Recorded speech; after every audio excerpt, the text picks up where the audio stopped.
ایسا بہت کم ہوا ہوگا کہ کسی شخص سے ملنے سے پہلے ہم نے کسی فارمولے کے ذریعے اس کی ذہانت معلوم کرنے کی کوشش کی ہو۔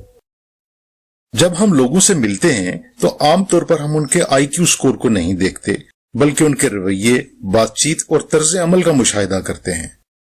ہم ذہانت کے ان پہلوؤں کو زیادہ اہمیت دیتے ہیں جو کسی فارمولے میں نہیں بلکہ ان کی شخصیت میں عملی طور پر نظر آتے ہیں۔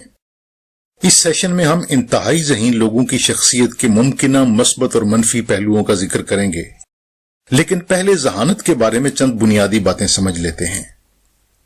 ذہانت کی پیمائش کا سب سے مشہور پیمانہ انٹیلیجنس کوشنٹ یا آئی کیو ہے، لیکن ذہانت کو بہت سے دوسرے پہلوؤں سے بھی دیکھا جاتا ہے، مثلا ریاضی کی ذہانت، سماجی ذہانت، زبان کی ذہانت، موسیقی کی ذہانت وغیرہ۔ مختصر یہ کہ جب ہم کسی کو ذہین سمجھتے ہیں تو ہم عام طور پر اس کے آئی کیو ٹیسٹ سکور کو نہیں دیکھتے، بلکہ ہم بہت سی ذہانتوں کا عملی امتزاج دیکھتے ہیں، جیسے علمی صلاحیت، جذباتی ذہانت اور کوئی مخصوص مہارت۔ تو سب سے پہلے ہم انتہائی ذہین لوگوں کی شخصیت کے مثبت پہلوؤں کی بات کرتے ہیں۔ انتہائی ذہین لوگوں کی شخصیت کی پہلی مثبت خصوصیت ان کی اچھی یادداشت اور سوچنے کی قابلیت ہے۔ دوسری خصوصیت ہے ان کا اچھا رویہ اور محنتی ہونا۔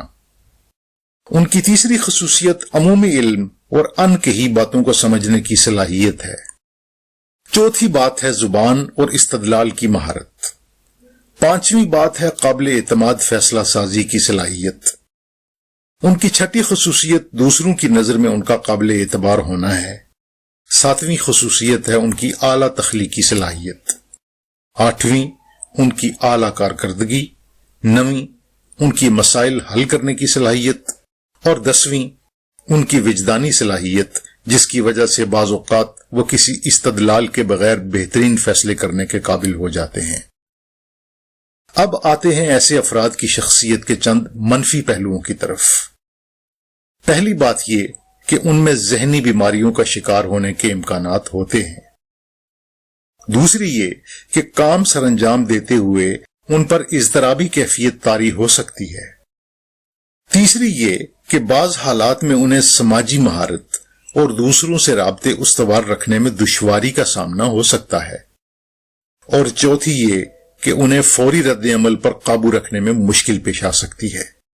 یہاں یہ بتاتے چلیں کہ شخصیت کے یہ پہلو محض عمومی انداز میں بیان کیے گئے ہیں، ضروری نہیں کہ ہر پہلو ہر شخص میں نمایاں ہو۔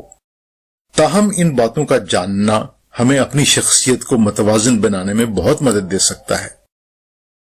آئندہ ویڈیوز میں ہم شخصیت کے مزید پہلوؤں کی وضاحت کے ساتھ حاضر ہوں گے۔ شخصیت کے بارے میں جانتے رہنے کے لیے تعمیر شخصیت فورم کا چینل سبسکرائب کیجیے۔ شکریہ۔